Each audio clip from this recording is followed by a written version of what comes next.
Hello and welcome to another episode of the Modern Mindset Podcast. I'm your host, Mahfouz Chowdhury. I'm here with my other incredible host, Camille. We're excited to be back for Chapter 7 of the Modern Mindset Podcast. And we're also excited to let you know that this is going to be our season break episode. Episode 7 just seemed very fitting. It seems like the lucky number to stop on and take a little bit of a break. But I am going to be taking off to beautiful Vancouver, British Columbia for 2 weeks, and we will be back right after that, meaning that this episode will be the last one, and then we'll come right back in October. Before we'll be right back on track. But it's exciting to know that there is almost 14 hours of content available as we go into the season break, which means that you have tons of episodes to go back on, and you have tons of items that you could always revisit in preparation for us to come back and kick off the show again. So we're really excited. We're very proud, I would say, Camille, very proud of the fact that I really feel like we put everything into the ring, every chapter that there is. It's hard for me to pick which one my favorite chapter is. It's kind of like someone asking me to pick my favorite child. I just don't know. They're all good looking. They're all filled with so much value to add, and it's hard for me to pick. But I'm gonna quickly put you on the spot there. What episode do you feel like when you walked away from the microphone, like your studio was on fire because you were dropping so much heat? I can't do that. I can't choose favorites. I'm gonna have to go with your safe answer too. So I don't know. I really don't. Yeah, and I'm curious to hear from our own audience members. I'd love to hear which episode you felt like was the one that resonated with you the most and the one that you felt like you got the most value. Because as I always say, your feedback is our oxygen, and getting that type of feedback from you really makes us realize that the things that we're putting out there is helping out in some ways. So we always appreciate that. So if you're watching us on the YouTube stream, we go live every single time we record this episode. For anyone that doesn't believe that we shoot out 2 hours of content without any editing, it's happening, and you can watch it live every single time we go live on YouTube. And if you are watching us on YouTube, please do give us some love by hitting the like, follow, subscribe, and comment, and let us know what you enjoyed the most. And if you're listening to this episode on an audio platform, please be sure to follow us as well so that you're the first to know every single time a new episode comes out. And as we promised every single week, that if you do take some time to leave us a review or send us a direct message just letting us know how the podcast show has impacted you, we're going to go ahead and read that live on air on one of our episodes. And Emil, believe it or not, I have one for you today, one that I'm going to read out loud today. We were very, very pleased to see that we continue getting some great feedback from our audience. And recently, for those of you that follow us on Instagram, you might have noticed that we started sharing it. And the one that I want to read today, Camille, is from a listener, a longtime listener. Her name is Noreen, and she wrote us the following testimonial from our podcast show. She said, "I absolutely love this podcast. It provides me with different insights into different minds and allows me to think outside the box. Truly a glimpse of modern minds, leaving me mind blown every time." And I was told that there was a head exploding emoji that was included at the end that didn't translate well in the graphic design that went up on Instagram. But Camille, what are your thoughts from Noreen and her feedback that she gave on the last few episodes that we've been releasing? I'm glad to hear that. That's the most important thing, is just to hear that people can understand, or at least try to see what it's like to have these universal kind of experiences that we talk about in a different perspective. I think that's the most important part of what we're doing here, is just to provide a different outlook and be like, hey, there's another approach to this. It doesn't have to be only the way that or the one that was taught to you. Maybe there's a better way. So I'm glad to hear that. Now, I really like the word glimpse into someone else's mind, which I think is something that we're a really big fan of, right? When we talk about better conversations and getting to know someone else and really understanding with empathy that the lives that others are leading have nothing to lose or nothing to do with how you lived your life, and the comparison there are very different. And when you have that kind of humility of knowing that people are living such a different life and their mind and their way of thinking is so different, like not even close from the way that you think. I love the word glimpse because by these conversations, we get an opportunity to get a glimpse of what how other people think. And in many ways, we can take those takeaways and apply it to our life. So Noreen, thank you so much for a beautiful testimonial and feedback. We were thrilled to be able to share that on our social media. And we're a big fan of you. So thank you for being a big fan of us as well. I'm really excited as we go into our season break with a episode and a conversation that I think, in my opinion, is one of the biggest pieces that really allowed me to move from what I used to consider a very bad place to now what I consider to be a very happy place. And this is why that I think when we're leaving for a little bit and taking a bit of a break, there's no better time to talk about one of my most important and favorite things to talk about, which is the conversations around better relationships. Now, for those of you that know me well, know that I have my own podcast show that I've done for almost 3 seasons now, and in that podcast show that I record in solo format, one of the most listened to, by far, the most listened to episode in my latest season on the Ride With Me podcast show was the one where I talked about relationships. The episode was called Let's Talk Relationships. And I actually had my girlfriend sitting with me while I was recording that episode, and she was making some commentary, in many ways, giving credibility to the stories I was sharing. You know, sometimes the stories sound a little outrageous and you're not sure if it's legit, but having her beside me, like vouching for it and adding on to that story was, I think, a really great way for me to share the perspectives that sometimes is very difficult to do. I personally believe that relationships, not just with your significant other, but relationships that you have with other people, such as friends, colleagues, your family members, it is usually the differentiator between whether or not you're getting the things that you want in life or you're not. Because sometimes the limitations that are placed on you more often than not, you start realizing that if you just change who and where you spend your time, you're going to find that your results and your output naturally changes quite significantly as a result of everything we talked about in the last 6 episodes. The conversations change. It's a very different conversation if you're surrounding yourself with different people. It's a very different reflection when you start experiencing it. It's a very different experience when you start going through it. So in many ways, I think this is kind of like the funnel that brings in what we talked about in the last 6 chapters to really allow you to execute and position yourself in a way that you could you can really make change and do better with the things that you find in your life. What does relationships mean to you? When I said, Camille, today we're going to talk about better relationships, what's the first thing that came to mind? And why do you think that is the most important part of what you would like to probably dive into more during today's conversation? I think about how you connect, right? When it can be connection with almost anything, anyone, right? With parents, with friends, family members, even yourself. Like, how are you connected with yourself? And I think that's the most important part, at least for me, is what I find too. Is I I sometimes struggle with the idea of being being aware and present with myself and actually listening to my needs. And then that extends to other people as well and other relationships, as I may not be able to express my needs and how it pertains to the relationship.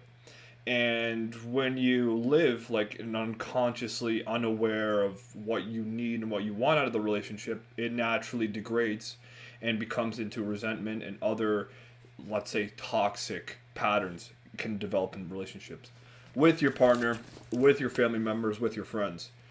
So I think what we talk a lot about better reflections, and I think this episode or chapter is going to dive into a lot of that, just because that's one of the first steps is to understand what went wrong and why, and then that way you could kind of be aware of these patterns that maybe you repeat with other people. And like you said too, and I think the first time I saw you do public speaking, you were talking about your about Project Reinvention. And one of the main takeaways I got from that was you are the sum of the people you spend your time with. And that's absolutely true. If you find that you're around negative people all the time, you're more likely to be negative. And that's why you have to be able to surround yourself with people that share some similar goals, and maybe people that provide different perspectives too. But it's also about being able to connect with them and being able to express yourself in the way that you want to open up them to express themselves in the way they want to, and then seeing what that relationship means. So when both of you are authentically yourselves, you provide a different experience in the middle, and then you decide whether or not that's mutually beneficial for both of you. And I think that's another important point that we're going to talk a lot about. I like that we're going to be able to dive into the different types of relationships one at a time. And I think that's going to do a really good job in dictating the different ways to approach different relationships. I hear this a lot in my personal development talks. I go up on stage and I talk about being able to live your own life and the way you want to live, and that if someone is holding you back, you don't have to have them around in your life. And usually the question that I always prepare myself to answer is, what about family? Right? Like, okay, we can cut out friends. Okay, we can leave the job, but your mother is your mother. Your father is your father. Your sibling is your sibling. Your cousins and aunts and uncles will always be around. And that part, although you can physically and maybe mentally and emotionally break away from it, there's still that connection that that person will always be your father. That person will always be your mother. And you can't just go out and being like, okay, you're my father today because I respect the way you live. You have to kind of deal with the way that they've lived their life and their perspectives. And although there's some opportunities to evolve with them, that's not always the case. And I hear that more often than not from other people in the audience. And the biggest thing that I think back to, when we're talking about better reflections, I reflect a lot back to, first and foremost, why I'm so grateful for all the things my parents have done for me. As a matter of fact, when I first started my public speaking, and you may remember this when I used to speak on stage, is when I used to talk about my burning desire and my why, I used to always remind people that my why was my mom, right? And that no matter what, I would always tell myself that I couldn't look my mother in the eye and say I'm giving up on her. And it did drive me for a very long time. And I still think it's very true to this day. But I also had to have a big shift in my way of thinking when I started realizing that there's a lot of things that I was raised with that I heavily disagree with. The only problem is although people see disagreements and the way that they were raised as incorrect, usually that's stacked on with an emotion, like you said, resentment, right? It usually comes with, I resent them for what they did to me. I blame them for why I am the way that I am. I hate them for making me grow up this way. And that becomes difficult because although there is disagreements and valid disagreement, it also is followed up with probably breaking and ruining that relationship without the opportunity to ever fix it again. And I think one of the biggest evolutions that I had with my relationship with my parents is somewhere along the way, as I was growing up, I started realizing that I don't agree with their perspective and views of everything. To their defense, they grew up in a very different time. They grew up in Bangladesh. I was raised in Saudi Arabia and brought here. So what I was exposed to, along with the internet bubble, being able to be part of that explosion of information, I started realizing very quickly that I don't think their old-fashioned way of thinking is very valid anymore. But the problem is how do I coexist and have a healthy relationship while I still disagree with them? Like, because at the end of the day, it's like a disagreement could be looking like you're disobeying them.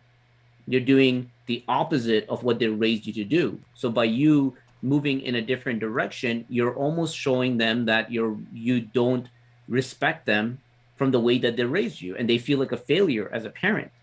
And that was something I struggled with as well, Camille, because like my upbringing was very much that, is being raised in a strict household with strict parents, not only on the religion side of being a Muslim, but also strict in just the social ways. I was raised as a very, very shy introvert, someone that was terrified of speaking with strangers because I was always raised to believe that it was wrong to speak with anyone else, be quiet wherever you are around. We're very conservative in the way that we were raised. And to me, that scarred me for a very, very long time. And I think it's also worth maybe learning a little bit about your origin story and your relationship with your parents, because I think one thing that you and I really connected on, last episode we talked a lot about our unique friendship and how we were able to connect, and a lot of that came to commonalities of experiences. And I'd love for you to share maybe a little bit about your relationship with your parents, and then also maybe like that next step, like when there are disagreements, where does the coexisting happen? How is there respectful disagreements rather than resentment, which I think is a very difficult thing to do for many people. Yeah, I think so too. It's very difficult, especially especially given the age range, because I found when I was a teenager, it was seen as rebellion. Like any kind of opinion you had that was a disagreement was rebellion. So it was just framed completely different. But now as an adult, it's more it's more accepted, or it's I think there's more understanding and respect around that. But it could be unique to everyone's unique situation as well. So I grew up mainly in a smaller town around here, and which had about I think 45, 50,000 people at the time, and I was far away from everyone. We lived literally a house in a forest, and we had to make a driveway that was like 500-meter driveway by clearing the woods and actually like putting gravel and stuff. So I was kind of secluded from a lot of people, and I would see friends maybe once a month. And the way I was raised was that my mom had two jobs, so I barely saw her, and my dad was kind of absent in my childhood. And my mother had certain expectations of me of being academically successful, and the fact is that I was slow, maybe mentally as well, but at least developmentally wise when it comes to speaking and reading. So I had to do a lot of work around that and homework. So I had high expectations of performance around school. And the way I was raised in terms of culture, I guess, is not necessarily like strict Polish upbringing, but if I can like kind of reduce it down to the way that I was taught, was that I have to be ultra polite. I have to be very reserved. Don't speak unless spoken to, and kind of like avoid, not necessarily avoid strangers, but don't interact with strangers unless I absolutely have to. And I had to be kind of almost like don't be a burden on other people was the main message. And to do that, don't ask for help. Don't ask for help unless you need like absolutely need to. Try your best, like put other people essentially above you. Try your best to help other people. And in terms of, well, like it's really hard to explain because I naturally rebelled, and given the fact that my mom was like gone most of the time, I was able to like do these things. But I often lived a very like secluded to myself kind of life. So I've been alone a lot, and growing up, I kind of like would would do things that were not acceptable, like drugs and alcohol.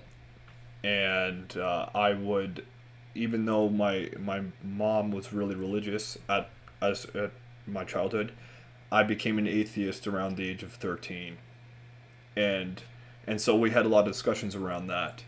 So how the discussions went, because I guess that's an example of a disagreement, was that given I wasn't the most emotionally intelligent person back then, so I would refute everything with what I thought was facts, but it was actually like emotion. It was actually my ego disguised as facts, and what that naturally led to was just a bunch of defensiveness, a lot of anger, resentment towards the issue, towards, I guess, each other, because it became more of a feeling that I was I was rejecting the lessons taught by me, and I was rejecting this person's experience. And given the fact that it's my mom, it's almost like I don't trust her, and that was the way I sub communicated. Right? It wasn't because I disagreed; it was the way I disagreed. And with her, it just made me. And then on her end, how it made me feel was that I was lied to, that I'm not respected, and that my expectations are solely based on her expectations, and everything surrounding my life had to go according to her plan.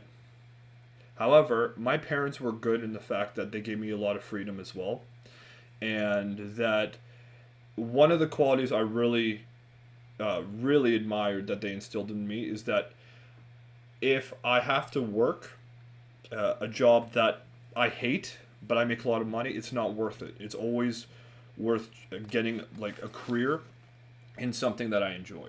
So they always nurtured me towards that, which was great. Although they disagreed when I joined the military reserves, when I wanted to be a police officer, and then when I thought I was going to be a psychiatrist. They had a little bit of pushback there, but I guess the main example of the disagreement was based on religion. And again, you and I are gonna like really dissect, I guess, the how. But I just wanted to introduce that. Yeah, it's really interesting that your parents still gave you at least a limited amount of wiggle room to kind of find something that you love, rather than you have to pursue this job because this might be the only way to be successful, right? And that gives you a little bit more opportunity to explore and try new things and study and learn that there's more that the world has to offer than just that one job description that everyone subscribes to. I put things in perspective, and when I think about things in perspective, I think about, like, imagine you were the parent. Imagine you had kids, and imagine that you believed that your kids, like, you had a philosophy that this is how life is, and this is what makes someone successful and happy, and this is what makes someone like lose in life. And you really believe in that. And let's say you were wrong, but you still believed in that to a full T. It makes sense that you'd want your kids to subscribe to that way of believing, because to you, you truly believe that this is the way to live life. And then all of a sudden you see your kids are doing anything but that. And imagine how it makes you feel, like not only the valid concern that you would have for your kids, but the disrespect and the feeling of failure as a parent, that everything that you believed in, they're totally against it. And it makes you have a feeling of the fact that you really did a poor job with your life in the way that you believe that you're supposed to live and the way you raise your kids. Imagine how hard it would be for your kids after you've lived, like let's say well into your 40s. Imagine how hard it would be for your kids to convince you that everything that you've lived up to is actually wrong. And I think about that perspective for my parents, right? It's like they were raised by their grandparents and my grandparents, and what they learned from their parents were very different from what I learned, right? And what they were exposed to back then is very different from what I was exposed to. And their way of believing was that you have to have kids, you need to get them to a good school, they need to get a high paying job, and then they need to get married within the same culture, within the same religion, and they need to have kids. And then you need to pass on the same beliefs, and then they can live that, then they can say they lived a good life. And that was what they were raised to believe. So when they have to look back at their parents, which is my grandparents, and say we didn't achieve that, like they also have their inner demons and their inner battles that they have to go through. So it's so important for me to lay that perspective down first, because if you don't have that level of empathy, instantly resentment comes to mind, like, oh, my parents ruining my life, right? It's like you realize that they had their objectives of what mattered to them in their life, and with sometimes with you going a different direction, they're no longer meeting that objective, so now they feel like a failure in their life. And I can't imagine how good that might feel. So from my perspective, when I had that level of empathy, I would say that was the catapult that made me actually start thinking a little bit about how to have a different type of relationship with them that didn't have anger and resentment. Rather, it had the ability to respectfully disagree. And that is important to note. Huge difference between respectfully disagree and resentment, although from the outside it may look very, very similar to a naked eye. But if you can have that shift in perspective where both parties involved, you and the other person, are well aware that there is a common respect that's being held with this disagreement, it completely changes the dynamic. And I have to credit this actually a lot to you, Camille, because this is something that you have made me realize, not necessarily through words but through action. I'm a strong believer in leading by example, not just talking the talk. And when you actually just had this very heavy discussion with your mom about your past and the relationship that you have with her, and you said that it actually in many ways helped the relationship with your mom and made it even a little bit better, that gave me a little bit of hope. And that made me think, like, can I do that the same thing with my parents? Can I have that type of relationship where I can have a very deep reflective conversation with them that allows me to have a healthier relationship with them, even if it's a little bit healthier? Because at the end of the day, I don't want to live the rest of my life saying there was bitterness and hate just because of the disagreement and change of perspectives. If I really believe that everyone in this world is allowed to have their own perspectives and beliefs, who am I to judge my parents for having a different perspective from mine? And by your example that you presented, by the way that you have had a very, very healthy discussion with your mom, it made me actually go back and talk with my dad. And the conversation I had with my dad was very different from how the conversations used to be when I was younger. Because when I was younger, the conversations I used to have with my dad was attached with resentment and hate, and sometimes loud volume voices and anger, and walking away from each other feeling worse than we did when we started. But this time, the conversation was different, where I came in with the perspective that I am actually happier than I've ever been in my life. Yeah. And the conversation I had with my dad is, even though I didn't do it the way he wanted me to do it, shouldn't that be what matters at the end of the day? That his son is happier than he's ever been in his life? Like, shouldn't that be the metric of success for you? And I can tell that when I started having that conversation and putting that question into the ring, the relationship changed a little bit. And when I say a little bit, it's important to note it doesn't mean that they changed their entire way of belief and said, yes, everything we believed in was wrong. That's not easy to do. But what they did adjust, and the dial that was slightly modified was the fact that they allowed two different perspectives to coexist under one household. The fact that, okay, maybe he didn't go out and get a job through this university path and in these four occupations like engineering, doctor, lawyer, maybe he didn't do that, but he's still earning money and he's happy while doing it.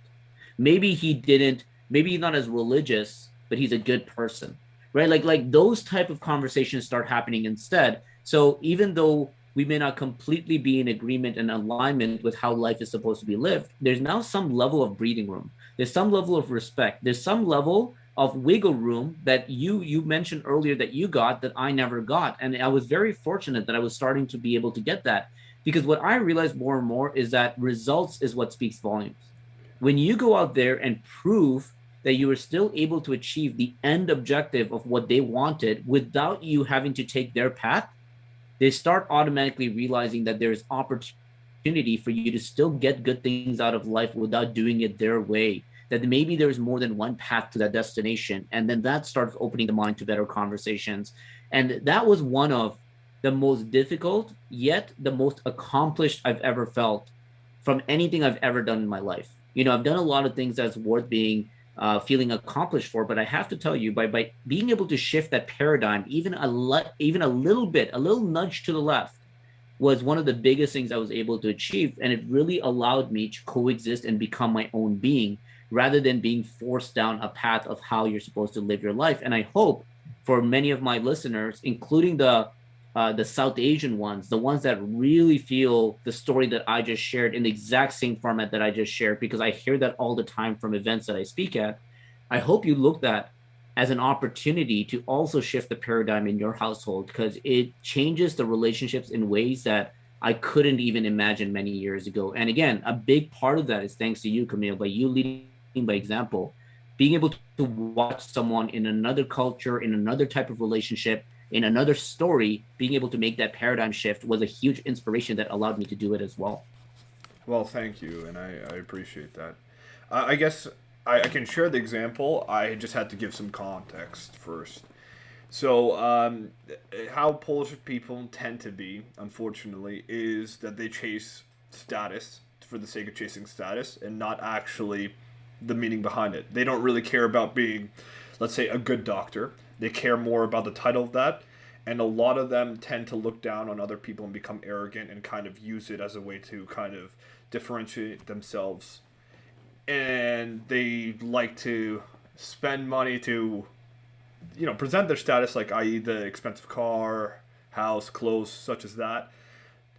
And they don't, and they do it kind of maliciously, sometimes unconsciously, but very maliciously, just to look down on people, and they judge people based on stuff like that. So naturally, I I saw that all around me, and I see my parents kind of subscribe to the same belief, and it can come because they, in their adult life, they grew up in communist Poland. So it was a completely different time, and resources were scarce.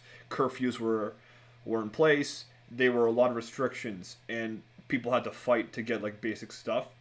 And even then, it was ridiculous some of the stories I hear. But anyway, I digress.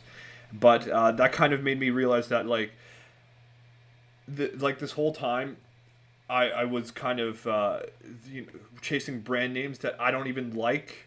For instance, on clothes, like I don't like this shirt, but it's kind of like, well, this shirt is like Diesel or whatever. I don't even know good brand names, by the way.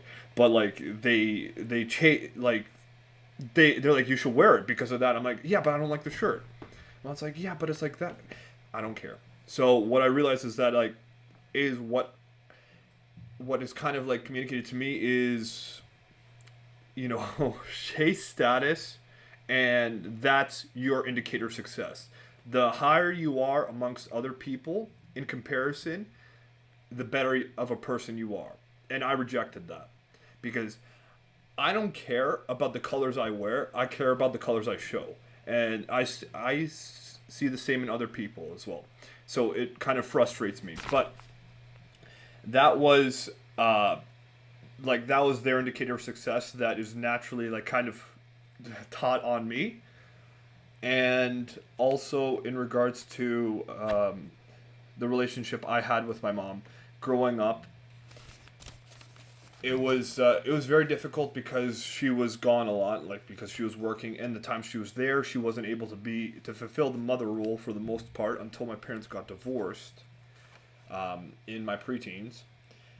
And as a result, when I needed that emotional support as a kid, I couldn't go to my mom because she was already tired. So, to her defense, I can't imagine what it's like to work two jobs, come back home at like 8 or 9 p.m., and then cook dinner for the next day, and then have your kid be like, "Mom, I need I like, Mom, like a girl told me I was stupid at school," and so some days she just didn't have the energy, and I didn't recognize how that affected me developmentally, because it was a sense that I I ended up learning that I wasn't allowed to have my own emotions because they were a burden on other people, i.e., they were a burden on the world because your parents are your world in those early years. And I didn't realize that till much later in my life, but I carried around this resentment towards her, um, and I never really trusted her in when it comes to my own emotions subconsciously. But I always felt this anger towards her in that regard. And then also, when my parents divorced, I was living with my mom, and she was a single mother for quite some time. But there were a lot of weird things going on, and uh, with her in particular, it's difficult to be a single mom. I get it, but um, she had so much anger towards my dad that she kind of villainized him and made him seem like everything was his fault. When it comes to divorce, the reason why I'm unhappy is his fault. The reason why I can't get some of the things that I want, like little toys or whatever, or back then we had toys, cookies or like weird little things, activities I couldn't do because of my dad, because he wasn't paying child support or alimony, and how much of a saint she is that she's not bringing him to court for that. That was the mainstay of the conversation, and that I naturally felt like it was my dad's fault.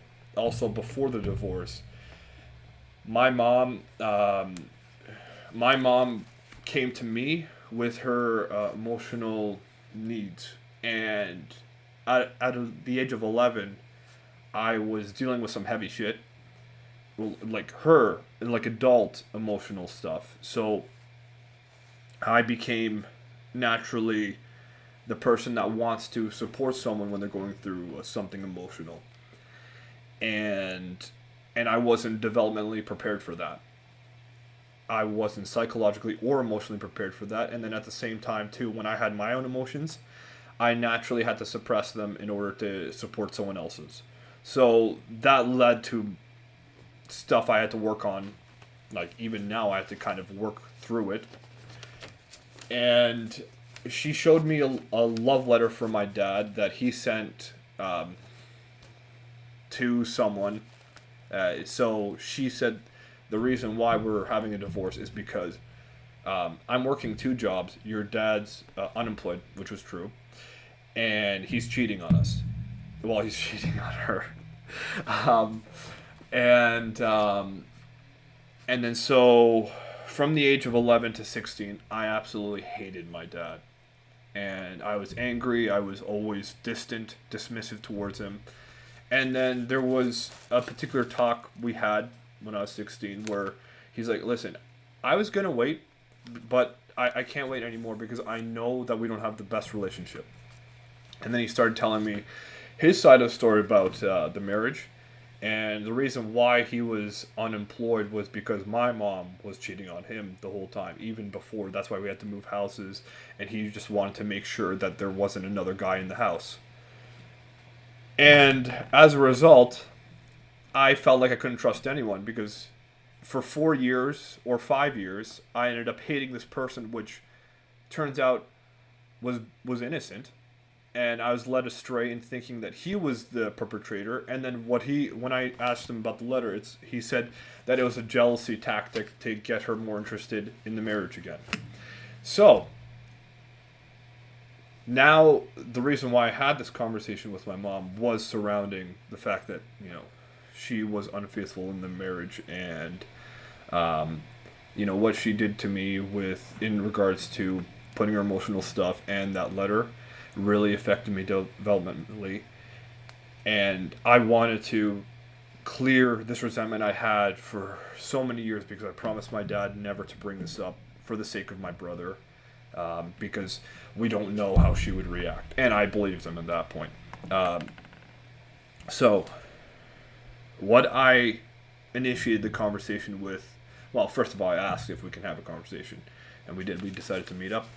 And I said, I want to thank you for everything that you've done for me. You've done so much for me, and I'm truly grateful for all the positive things that you've done, which is give me a lot of freedom, which was allow me to experience life the way I wanted to, even when you disagreed, and to actually like choose a career that I want for myself and not one that is meant to be for money purposes or anything like that. So I start off with just telling her all the things I'm grateful for in terms of that. And then I asked, and then I said, listen, I know how difficult it was. Or at least I can only imagine, because as a kid I remember how bad that marriage was. I don't remember having a single happy memory of both of you together. So I want to know, because I can only imagine that you went through hell. So why Why were you guys together, and why for so long? And what made you like do these things? And through opening up about like that, and then and truly trying to see and put myself in her shoes, see her perspective, to actually understand how emotionally draining that is to be in such a toxic relationship and to have children in that, and then feeling that need that you have to stay in it because of the kids. So I I really had to empathize with that, and at the same time too, this resentment I felt was naturally shifting to more compassion and empathy because of that. And so when I brought up the things I wasn't happy about, I didn't do it in a place of anger. I said, "Listen, I some of the things you did, uh, when you did this, I felt this way, and it really got me. It really made me angry. And for so long, I've been holding all these negative emotions, this resentment, this anger, this kind of distrust, this apathy, and this kind of coldness, this distance, just because I can't, I can't cope. I can't cope otherwise. I can't. I don't know how to. And it's not your fault. You were doing everything you can. I understand. I just want you to know this is what happened to me and this is how I felt. And I want to understand why. Not because not because I want to I want revenge, but because I just want to understand how it came to be, and I want you to understand what happened as a result, because I just want to let go.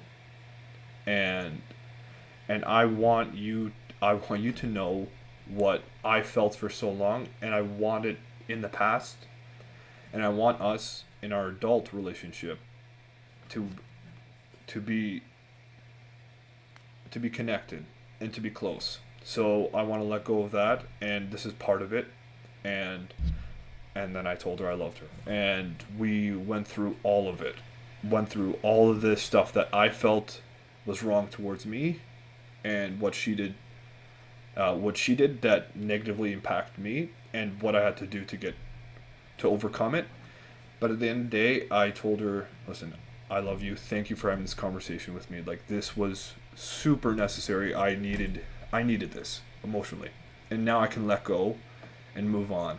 And I want you to know, even though that I suffered so much, I don't blame you. And I'm okay. So thank you. And that completely opened up our relationship in a different way. It was no longer this kind of walking on eggshells, this kind of holding secrets, lying about how I feel. I'm more honest now. I don't hold these grudges. I don't hold these resentments, and neither does she. At least I hope not. But I think the biggest step you can take is to recognize that, like you said, this person has their own upbringing, their own objectives. They have their own mission, so to speak, and they see you as part of it, but they don't own you. So you have to have that kind of conversation, which is like, I understand, I respect that, I disagree, and I'm my own human being as well. And you, as an adult, control the relationship you have now. As a child, you couldn't, but now you can. And that's the most important thing to recognize. Man, um, first and foremost, thank you so much for giving as much context as you did. I mean, as much as privately I know a lot about these stories, it's really courageous and very. Like I really admired your ability to open up as much as you do on this podcast. You know, we weren't kidding when we said we really want to make sure we share every side of ourselves to really bring this podcast to life. And you definitely don't hold back. And that story that you just shared was so impactful to me when I first heard it the first time that it made me actually go in and have a better relationship with my parents. Like I can't tell you how much that story was a prime example of leading by example and being able to show that it's possible, even with how bad things can get, it's possible. And sometimes, you know, we think like a lot of these conversations need to happen because of forgiving the other, forgiving the other. And sometimes in the back of people's mind, and I know I used to feel like this, is like, why should I forgive them? You know, they ruined my life, they took away my childhood, they made me the person I am, they gave me the insecurities I have today. But more often than not, these conversations that needs to happen around forgiving is more about self-healing than it is about forgiving the other person, right? And the self healing of the realization that you still got to go and live life, and you still got to either take these burdens with you, or you just got to lay that backpack down and move on with that part of you. You know, there's a common saying that resentment is like drinking the poison, hoping the other person dies. And I remember even watching a Steve Jobs clip just yesterday with a clip that he was giving, I believe, in Harvard during their convocation, and he was the guest speaker. And I believe this was around the time that Steve Jobs knew that his life was coming to an end. And he said in his speech that when you the realization that you're going to die is one of the most exhilarating realizations in the world, because the moment you truly understand that, the moment you truly understand that you're going to die, you start having the realizations that there's so much that you hold on to that doesn't matter, right? And he talks about the shame, the fear, the risks that you could have taken, but you didn't because you're worried about what other people are going to think. But then he also talked about the guilt and resentment component, and I think there's a big part of that that makes absolute sense. Is at the end of the day, you live a life, and you either live that life to the best of that you can, or you live that life blaming everyone along the way, and then your life ends. And I think I would rather choose the first option of living the best life. And part of these conversations that are sometimes difficult to have allows you to let loose of the things that were holding you back, because the relationship that I have with my parents are far better than it ever was. I can't say it's at the best potential place because there's still a lot of that history and there's still a lot of those disagreements, but it's far better in the way that we coexist. And as you mentioned, yours is as well. But I'd love to just dive into that a little bit more before we move from parents. Is what is like, how would you describe what your relationship like is like with your mom now? You said it's better. What does better mean? But also, what have you noticed from an internal standpoint, your way of living and how you feel every day? How has that changed since you had that monumental conversation? Huh. With her, I guess now it kind of seems that it's almost like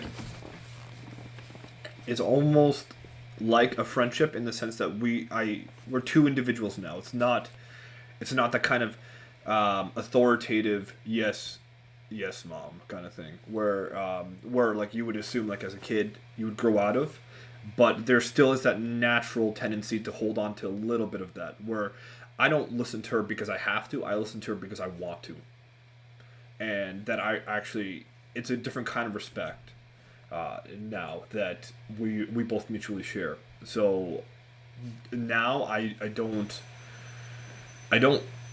have those kind of feelings of resentment in the sense that that she instilled these lessons in me that I disagree with. The ones that I disagree with, now I can actually look like almost like a friend giving me advice, as opposed to a parent who was my world once upon a time, like repeating this and kind of like downloading this into my programming.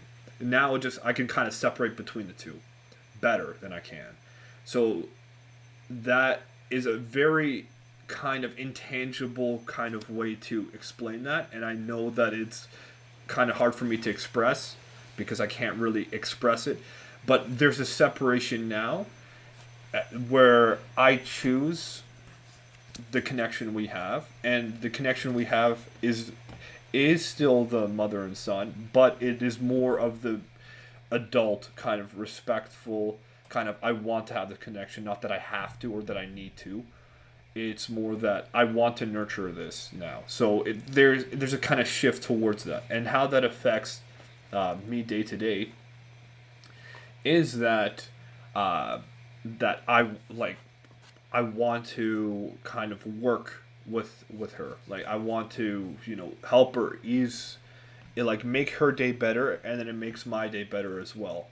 And it's no longer I don't have the sense of obligations. It's more again desire to.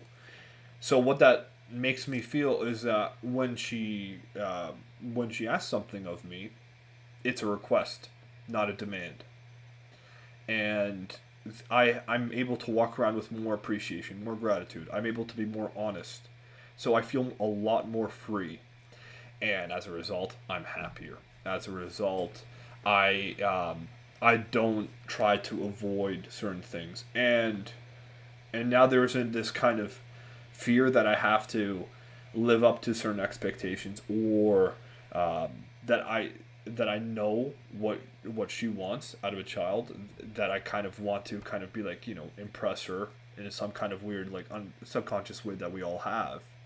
I feel like that there's a lot of distance towards that now. So how, because I still live with her, so how it affects our day to day is that we work with each other instead of for.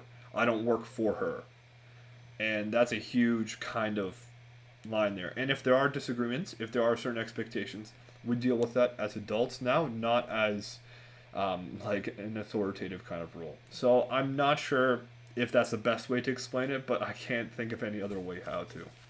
No, I think that's a great comparison. Even thinking about what a relationship like is with a mom and a rebellious teenager versus two people that are just friends, right? And the relationship that they have far exceeds just a friendship, but at the same time, there's that respect, like your partners in business, not like some like you're the employee of her company, right? And I think you put it in a great perspective there.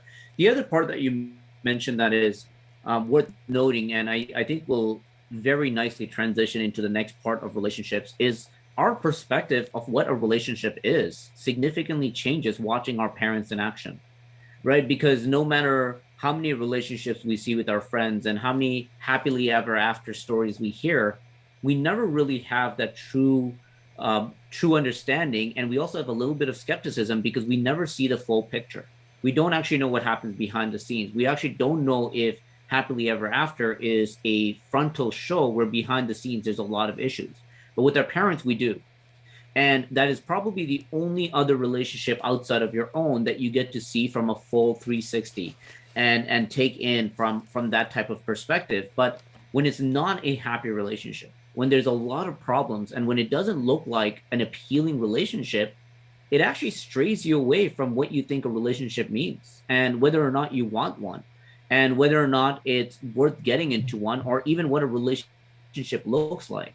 Being in one of the most diverse cities in the entire planet has given me a very, very rare opportunity to get to know how different people live, different cultures reside, how different relationships operate. And the more I started spending time with other people, I started realizing that relationships are so unique. When they get into a relationship with someone and they start dating and they become serious and then they get married, although the story that's being told, from date to relationship to marriage to having kids, it's very linear, unless there's a mishap, which that's a whole different story of accidents and things happening sooner than it should have. But the stories are usually linear. But when you start realizing that between that linear story, there's so many different ways of living, so many different ways of what a date and a relationship look like, it starts making you a little bit more optimistic. And I remember that I thought about this when I was writing my book, Project Reinvention, in the year 2017, so 4 years ago. And there's a chapter that I shared, which was I wrote about my reflection when I was the best man at our friend's Mike's wedding, right? And I was the best man at that wedding, and I had an opportunity to see the relationship that he has with his wife. And as a matter of fact, I've known him so long that I literally got to see that relationship from the moment they started hanging out to dating, to me helping him craft the perfect text messages back in the days, to them becoming serious and then getting married, and then the honor of me being able to deliver the best man speech. Now there was a moment that I had in that wedding that was such a big moment that I wrote it down in my book, and I actually pulled it up for the sake of reading it out loud here because I wanted to share this reflection. And I said in the book that at the very end of the wedding, I put my speech away and I sat down in relief as the whirring was over. It was time to party with the guests. The entire wedding was flawless. Everything from the amazing speeches to Mike and I breakdancing in the middle of the venue, Mike and Janine has completely outdone themselves. At a certain point during the night, I took a seat to give my feet a well deserved break. I looked around the room and was fascinated by all the joy. Seeing Mike and Janine dancing at the center of the room made me think about how much I missed being in love. And then the final part, that's the most important part, I said, I thought about how my future wife was out there somewhere, going through her own adventures and pursuing her own passion. I love the idea of sharing the dance floor with her one day. I couldn't wait to meet her. And I remember writing that, and it's fun looking back at that because it was an interesting reflection that I had when I wrote that down, which was the fact that my eyes were open to the fact that there are relationships that are a little bit more appealing to what I want in my life than what I was seeing with my own parents. And just like we're talking about paradigm shifts, I think this was a big one for me because it started making me hopeful that maybe opportunities out there to have a relationship with a significant other in your own terms, not in the way that your parents raised you to believe that this is what's needed in a relationship, but in your own terms. And in your own terms might be that they're not from the same culture, they're not from the same religion, they don't have the same occupation or the desired occupation that you were raised to believe they need to have. They don't necessarily need to even have a good relationship with their family, right? There's just so many other variables that could be very, very different.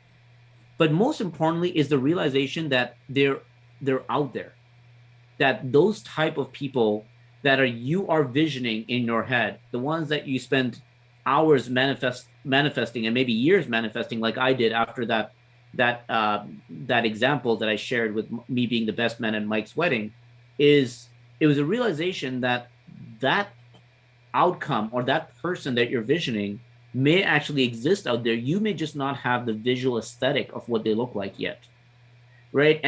And even if you were a rock star and you had 10,000 relationships, okay, 10,000, let's go obnoxious. You had 10,000 relationships. You still haven't even looked at a big enough pool to know that there are other personalities that you've never met out there.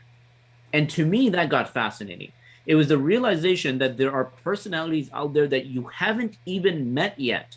So when you think that you've met them all, and when you think like, okay, I've seen so many consistent personalities that this is what I think my significant other has to be, like there's nothing else out there, it blows your mind when you find out that there's more personalities out there that are nothing like what you thought and are far more desirable than what you thought. And when you start having that realization, what gets really interesting is that you stop taking out that motive that makes you want to settle.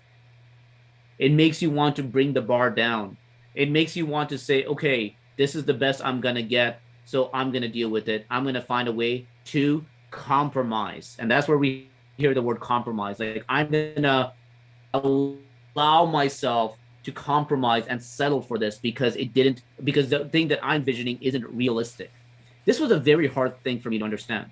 And this took a long time for me to understand because the relationships I've had in my life were lengthy enough for me to feel like there was nothing better out there. Right. And one of the relationships that I was in was 3.5 years.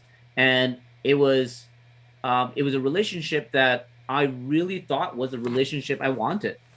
And it wasn't until I saw what was out there that I started realizing how wrong it was for me. There is a lot of things where people say opposites attract, and I very strongly disagree with that because I don't think it's about opposites attracting, but rather the complementary sides attracting.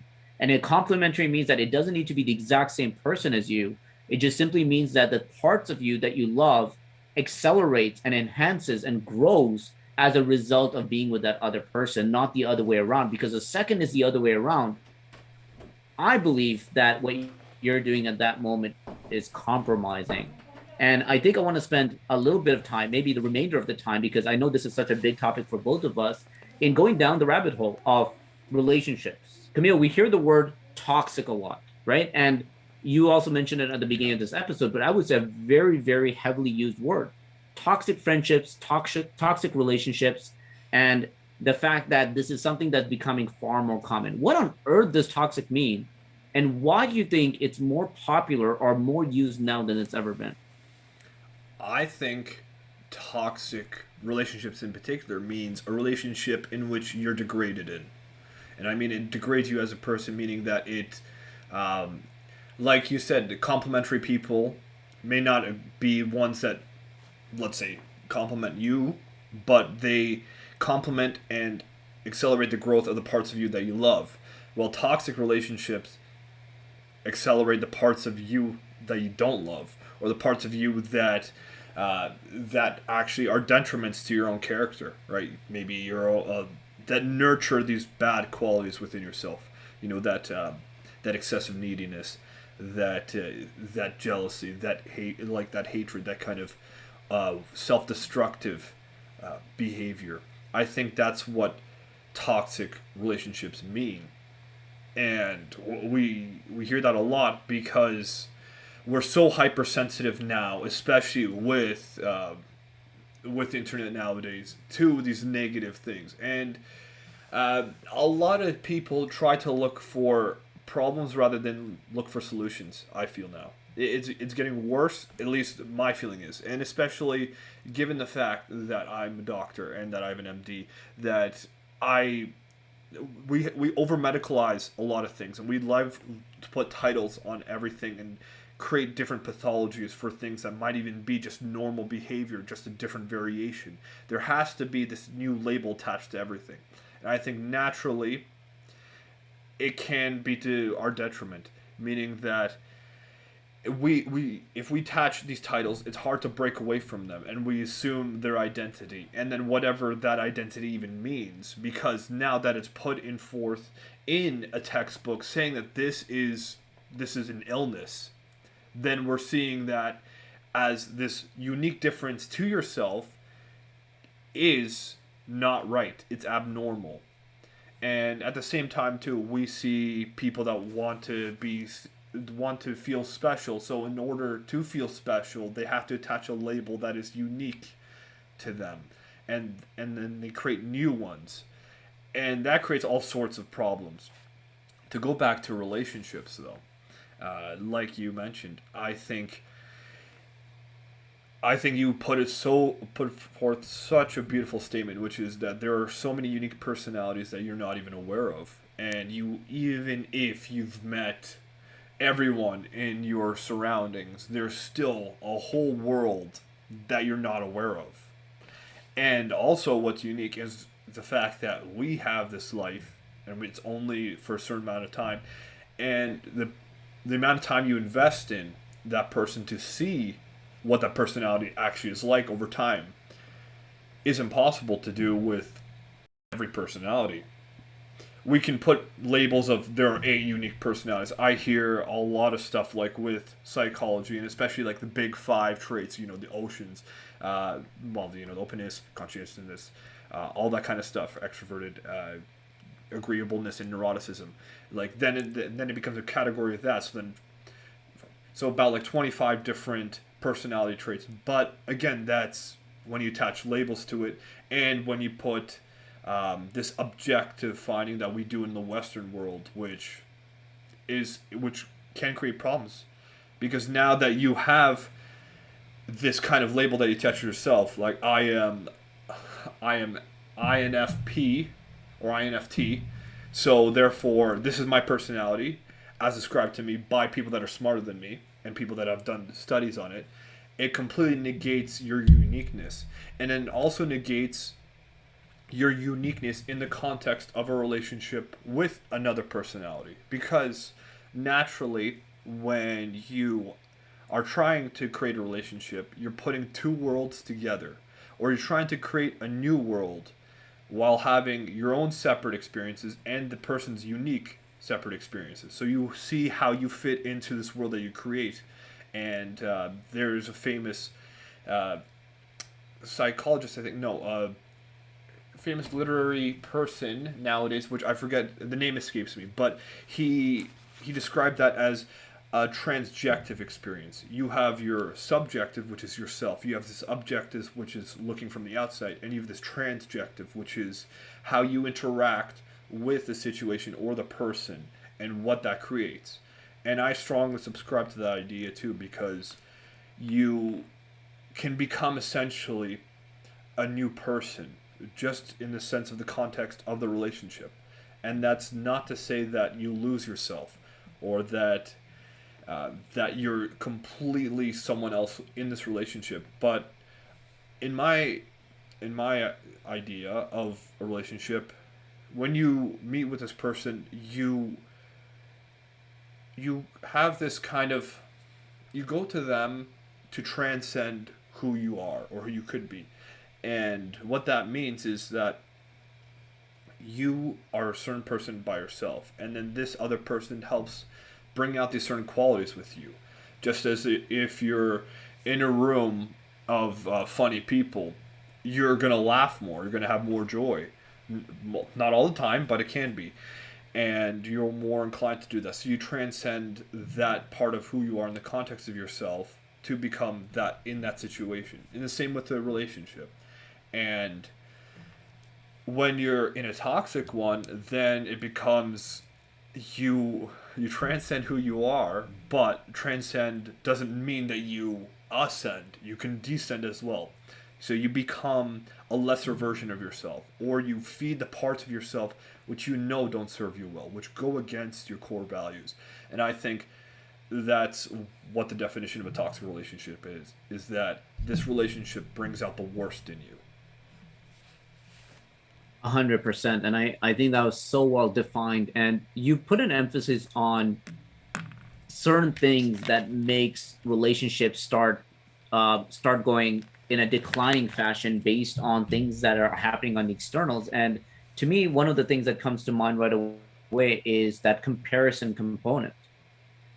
And I talked about comparison at the very beginning of this section here. And I talked about how comparison in many ways gave me optimism and hope, because I started seeing relationships that are very healthy and unique, unlike what I saw in my own household. But there's also the other dark underbelly side of relationships and comparisons that's worth noting, which is allowing a what could have been a very happy, healthy relationship start actually declining as a result of seeing facades out there that are maybe non-existent, right? And the facades include areas such as seeing relationships that look far more happier than they really are, relationships that look far more extravagant, and are also like what a relationship looks like. And this isn't unusual, this isn't different. It's not like our society all of a sudden just turned that part of their brain on and start becoming more comparison centric.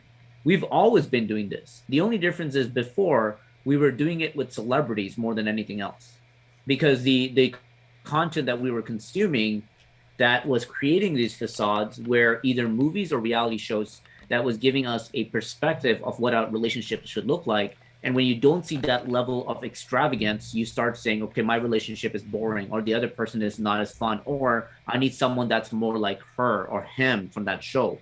And it starts putting a little bit of a wrench along the way.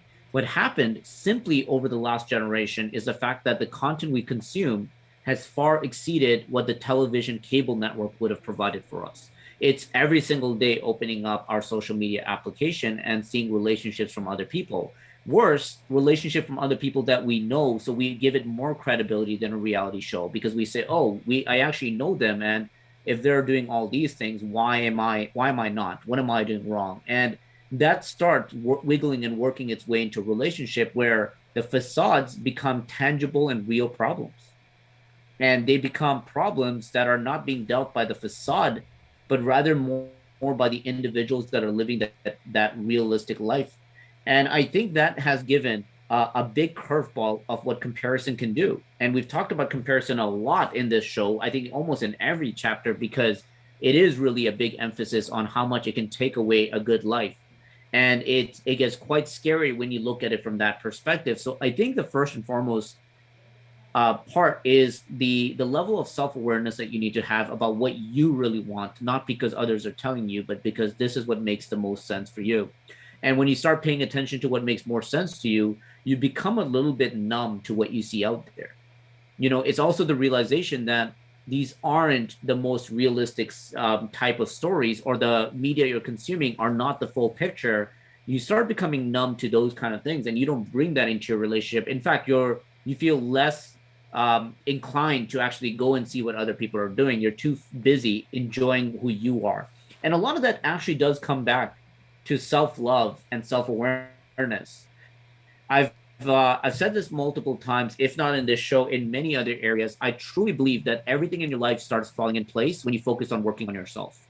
And what that means is that when you start working on yourself, you start giving yourself that level of independence and love that you deserve enough, that you deserve more, and that the things that you're doing is because it's what you want, not you need to do. As you very very well articulated with your relationship with your mom. It's like the things that you do now in the relationship with her are things that you want to do because it's good for your relationship and it makes you happy, not because you feel obligated to do so. And I think that can also be brought into your relationship with your significant other.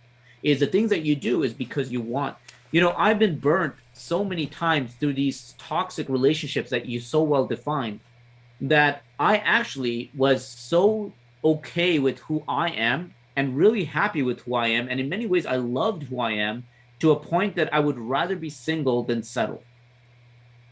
I would rather stay with my path and my course than slow down and hit the brakes because I didn't think the person that I wanted was out there anymore. And I made a deal with myself that if I don't find that person that I'm looking for that actually hits these things in my life, I'm just going to continue going solo.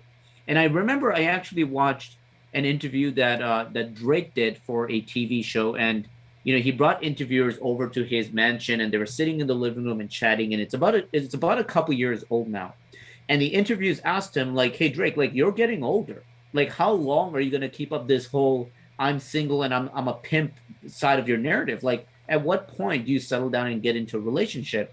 And I love the perspective that Drake shared, and I think it's very much aligned with my way of thinking. He said that it's not that he doesn't want to get into a relationship, is that what he feels when he looks at his team is that he's the captain of the ship, and he's the one that the team looks to direct the ship so they can get to their destination. And he said what he wants in a relationship is someone that can be his co-pilot, that helps him, or the co-captain rather, that helps them direct the ship and maybe even move faster and maybe even move in the right direction. But unfortunately, what he said he's been finding is that the people he gets into a relationship, they don't just help him not achieve that. They also get seasick and he's forced to pull over so they can throw up on the side. And I love that analogy because it made me think about ambition and drive and hustle and the things that you want to achieve in life, and how sometimes you need to put that on pause, slow it down, or completely abandon based on the fact that maybe your significant other isn't aligned with that, or maybe that there's some friction being caused that makes you throw away the things that you want in your life. And what I realized that I didn't until I got into the relationship that I'm in now is I realized that what I was looking for was someone's ambition to match my hustle. Like I had the work ethic and the drive and the things that I wanted to achieve. I needed someone's vision and ambition to align with that, that would allow me to amplify that. And I'm very pleased to say, like, over the last year, I finally found that individual. And I only found it because I was going out and dating in my own terms. I wasn't going out and dating hoping that I get into a relationship. I wasn't going out and dating because I thought the person I bring into my life is going to save me and make life interesting. I loved my life. I loved who I was, and I loved where things were going. That this dating that I was doing, again, was because I wanted to date and I wanted to see who's out there, not because I felt the need to. And interestingly enough, it was in that moment that I felt like everything came together. And I've said this out loud multiple times, whether it's with you or her, but I made it very, very clear that I think the universe works in very mysterious ways. And I think the universe was always ready to give me the relationship that I wanted, but it was only going to present it to me when I was ready. And I think I wasn't ready. I think if I got it even a couple of years ago, I would have burned that bridge. I think I was still in a place in my life that wasn't ready to sustain a relationship this healthy and this happy. And it was because of that, I'm grateful that I got it when I did, because it's in this area of my life that I'm able to. And when I was able to finally align my drive and my hustle with her vision and ambition, like I am in the best shape of my life. I am the most emotionally stable and happy in my life. I am the most like connected with spirituality and my beliefs than I've ever been. I'm also, I also in my 1 year with her almost tripled my net worth. You know, a lot of people think you get into a relationship and you lose money and it becomes expensive and you got to be okay with that. Like that's part of the compromise. Not if you find the right person. Not if the drive is similar. Because what happens in those type of relationships is that while we're talking about paradigm shifts, it shifts your perspective on the fact that you can achieve more and that her ideas and your ideas together can become even better than your ideas alone. And to Drake's analogy, it's almost like she came in and attached jet rockets at the back of my ship, and I'm now moving even faster. And I think that that's out there. And again, the reason I threw that 10,000 example, like you can go on 10,000 relationships and you haven't even scratched the surface of the personalities out there, is my hopes out of the stories we're sharing today, Camille, is that the listeners, you know, number one, they revisit the relationship they have with their family and hopefully it's a happy one. But if not, knowing that there is still hope. And number two, that if they haven't found that relationship or they're maybe in a relationship that's making them unhappy, there's a little bit of a realization and self awareness that they could take this as an opportunity to do. But that's been a big part of my journey. And it's only now because I've truly experienced it to this extreme that I've become as loud about it. You know, I haven't spoken about relationships for about 4 years. Since I've dropped my book, I've been very quiet about relationships. But it's only because I've been able to see the efforts and the work that I put in start to come into fruition that I've started becoming a lot louder about it. Yeah, absolutely. And I think people will often see the outcome first before they trust, they trust the process. I think, and you've mentioned this like a couple times in the podcast, even too. Is like it doesn't necessarily mean that the relationship has to accelerate your progress. It can also mean that you get farther. And to that analogy of, you know, uh, you being the captain and you're looking for the co-captain, sometimes a person can just bring more fuel. They'll be able to sustain you emotionally and spiritually too, so that you can get farther. Doesn't necessarily mean you get there faster, but you get farther. Oh, I Uh, love that. That's a great point. yeah, and you shared that a couple times, so I can't steal it. It's to your credit that I said that. And the way I see it too is, I I do have certain criteria myself, which as I'm getting older, I discover more and more what needs to be there. Right, like I want to be able to connect on a person, to a person on a physical level, on an emotional level, on intellectual level, and also on a spiritual level now. And I think those are very important criteria, and that may take time to develop that kind of connection. That's kind of why I need more time to make those decisions. But you can't ignore your your emotions or your intuition surrounding that. Some people also argue that energy level is important, right? If they match your energy, if you're vibing well too. I To your point of doing it on your own terms and being okay with being alone versus settling. I think a lot of people, and myself included, have misinterpreted the word compromise, because compromise is seen as a positive term when it comes to relationship. You compromise for the relationship, but it's a negative term when you say it to yourself. You compromise for the relationship, but what if you compromise yourself? And if you compromise yourself, meaning that you take away who you are as a person in order to sustain the relationship, I think that's where the line gets very clear that you're in the wrong one. That you have to, if it becomes a need, if you do it out of your own volition, then that's on you. And I think a lot of people do these certain things and expect these certain sacrifices just because of what's been taught. And doing it on your own terms, like you described, completely puts a stop to that. And being able to have that sense of freedom that I'm looking for this and this is who I am and I'm not going to compromise myself for another person also makes you more authentically you. And when you are more authentically you, then you lead by example, and you're more likely to inspire the other person to be themselves authentically as well. So it also saves you a lot of time, and it gives you more information because you're able to connect with the person of who they actually are instead of who they want to represent themselves to be, instead of who their expectations are of you and who they are because of the expectations they have on themselves, whether that's placed on their own on societal expectations, their upbringing, or their ideal self. Like you said, like earlier as well, is we see only the highlights of the relationship because if you look on social media, no one's gonna post, that they had like the low points, or no one really shares the experience of what it's like to actually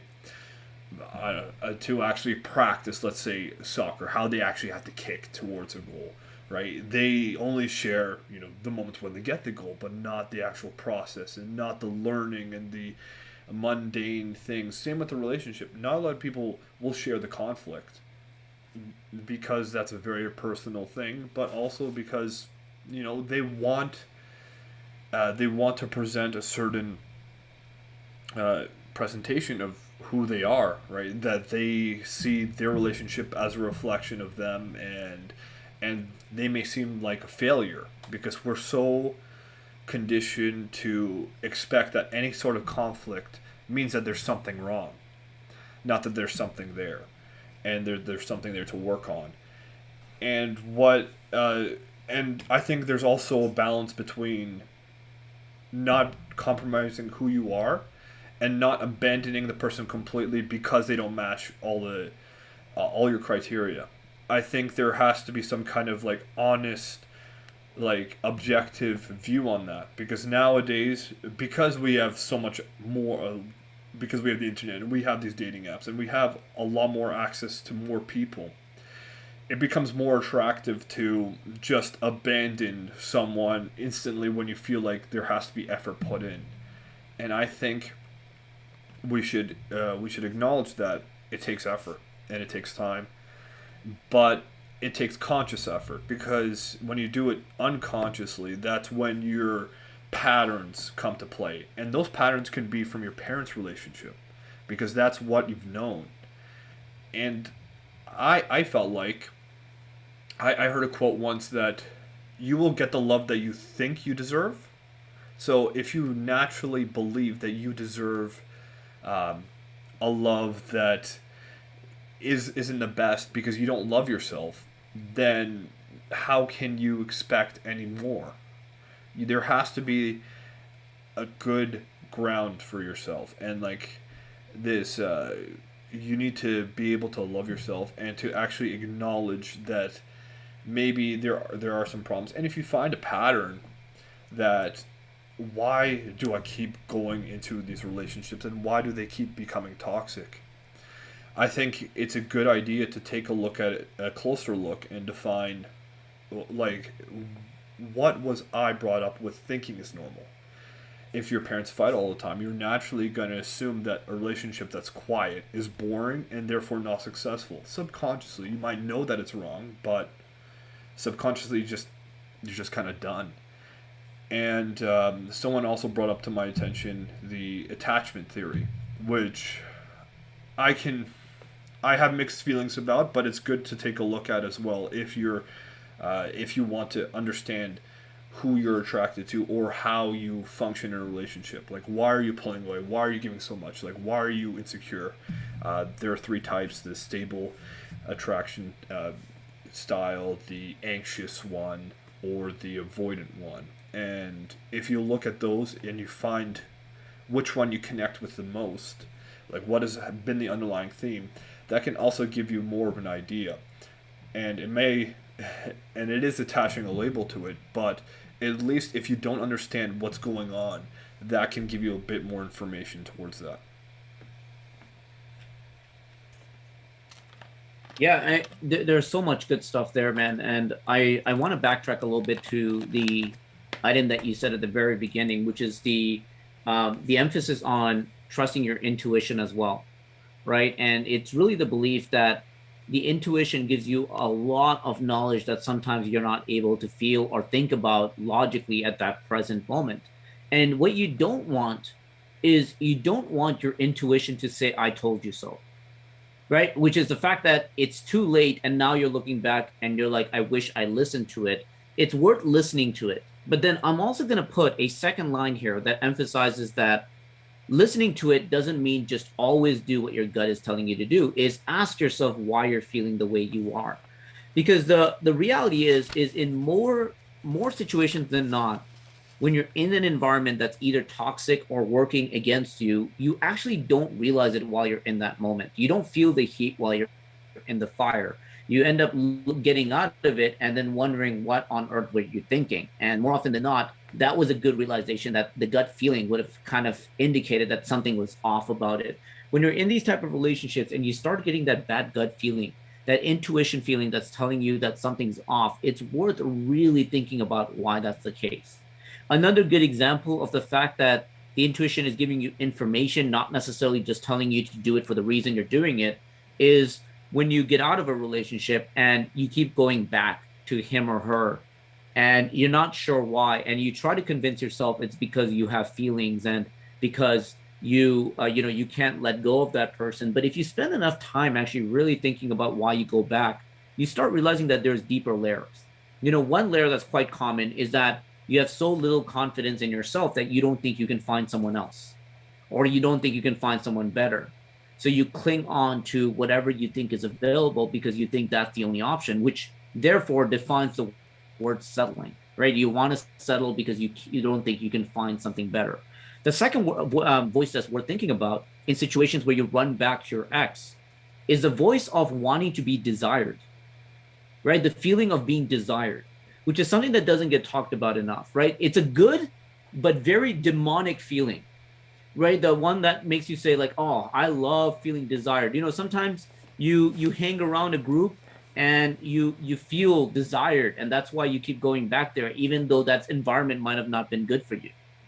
And I think a relationship feels like that, because when you come out of that relationship, because you might have been in that relationship for so long, there isn't really another person out there that's openly saying they want you, and you don't get that feeling of being desired anymore, where maybe yesterday, the day before you broke up, you were being told how much you're loved, and that you're cared for, and that someone actually cares whether you got home on time or when, or had good sleep, or are recovering from a situation, right? Like that feeling makes you sometimes make bad decisions because you chase that feeling rather than the realization that if you worked on yourself, you can become a much more desirable individual and also desire your own happiness and the things that you want. So that level of self-awareness is very, very important, because if you don't have that level of thinking where you're paying attention to the feelings, not just the logical thoughts, you're going to be blinded very, very quickly. Even when you're in an unhealthy relationship, there might be intimacy in there somewhere. There might be the ability to go out on a date rather than spending a day alone out there. And those type of things sometimes clouds your judgment and makes you think it's worth being in that relationship, not realizing that underneath all that, there's a lot more damage happening that's hurting you in the long term. It kind of reminds me of those cheesy iceberg photos that we see hanging on motivational walls, right? Where you see that the top part, the tip of the iceberg right above water, which is what you see, but what you don't see underneath is this massive, massive piece of the iceberg that is everything else that is underneath the surface. And sometimes that's what's happening. It's the realization that you're paying attention to the micro good, not seeing the macro bad. The long-term wins and miss the short-term wins and missing the long-term downfalls. And I think about how I used to hate those relationships more because I felt like I wasted a lot of time.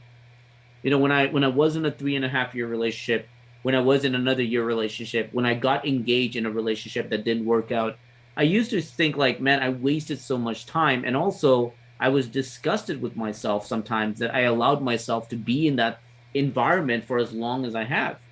But the parts that doesn't get seen, if I may even bring back our stories about our relationship with our parents, it's easy to pinpoint where this scarred you. Scars are a lot easier to see and feel. But what we don't give credit to, because it's not as evident, is the character that we were able to build for ourselves.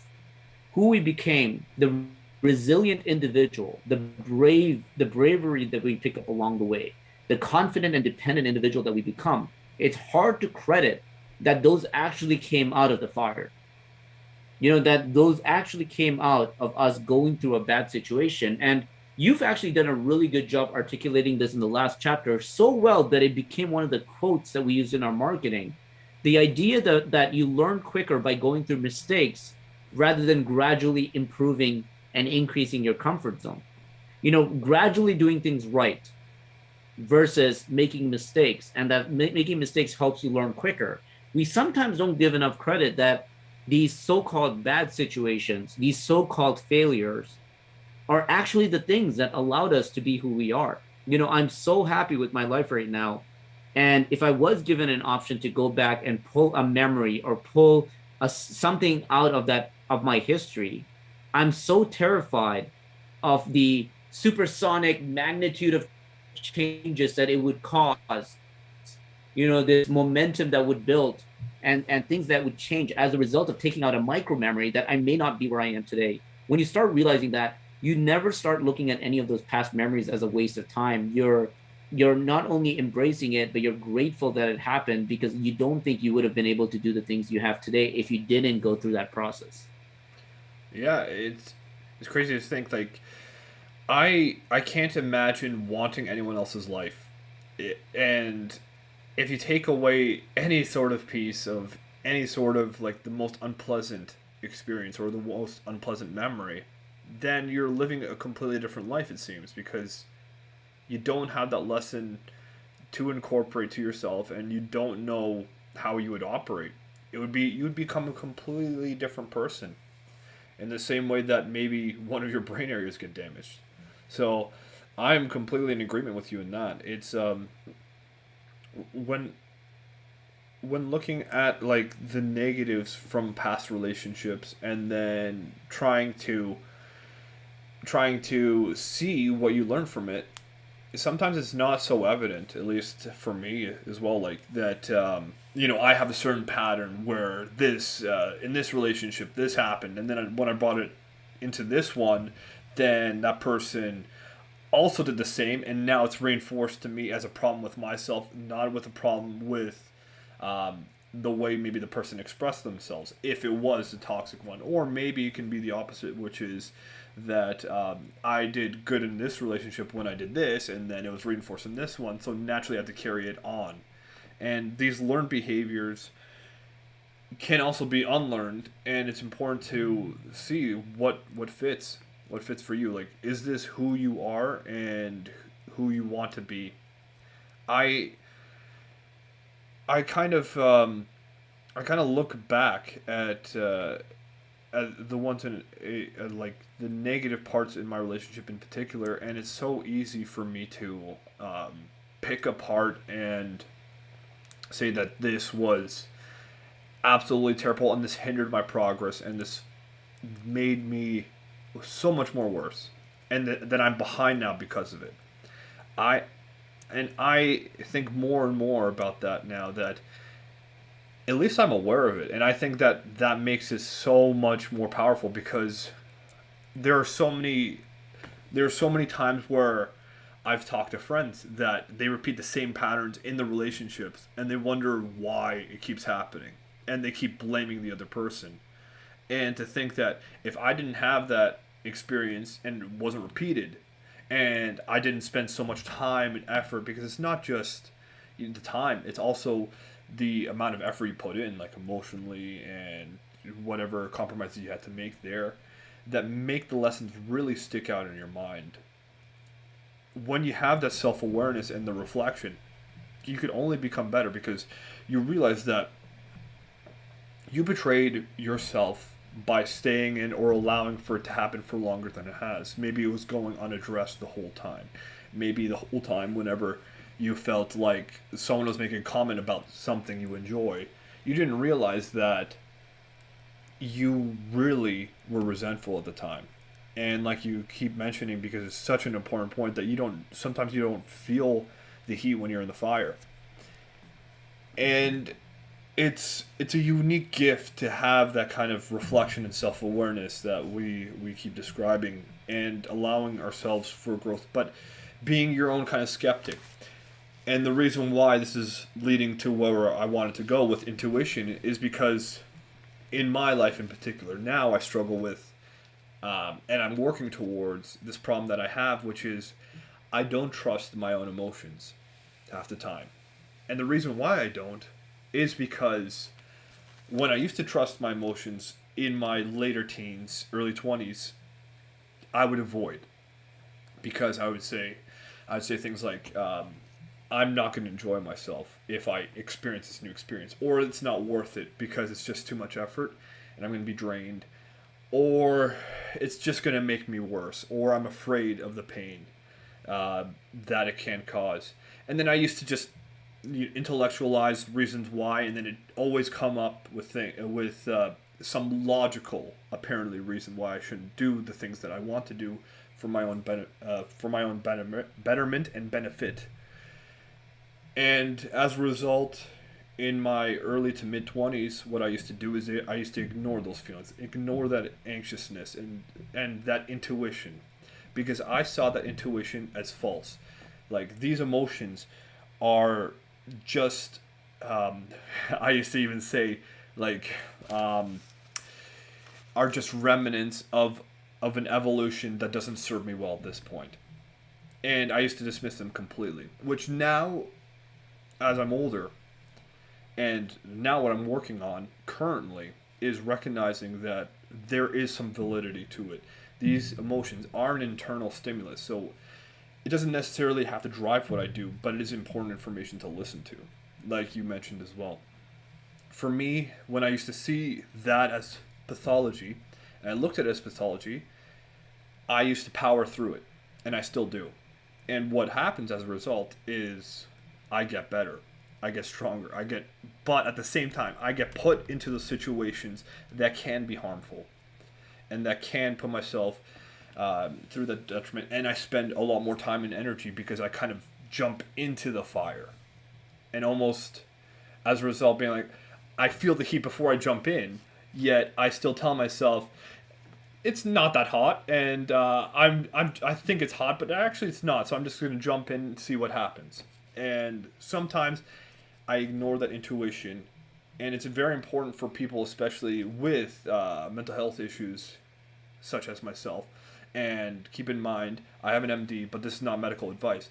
That you recognize through your therapy, you have to ignore that, but then at a certain point, you also have to acknowledge that this is an important stimulus and this is important information to pay attention to.